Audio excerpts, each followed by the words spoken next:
Lena was a thoughtful, introspective girl who found joy in painting and spending hours in her cozy art studio. Her friends, however, were energetic and extroverted, always seeking thrills and excitement. They loved crowded concerts, spontaneous road trips, and late-night adventures.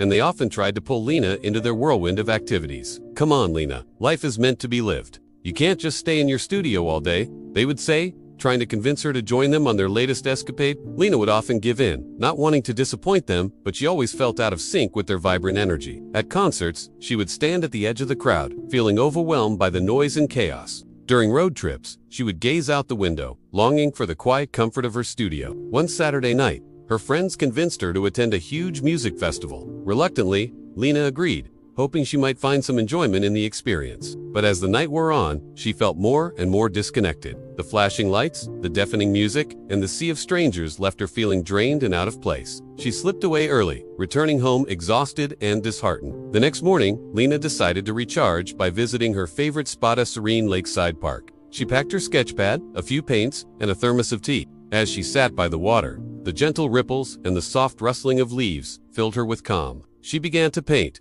losing herself in the strokes of her brush and the blending of colors. In that moment, she felt completely at peace, as if the world had slowed down just for her. As she admired her painting, Lena realized something important.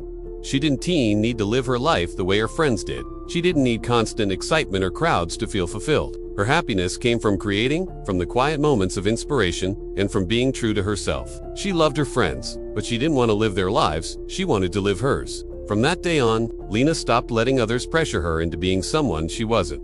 She embraced her love for art and solitude, finding joy in her own unique way of living. She learned that it was okay to say no, to prioritize her own happiness, and to live a life that felt authentic to her. After all, why should she change just to fit into someone else's idea of fun? Her life was hers to paint, and she was determined to make it a masterpiece.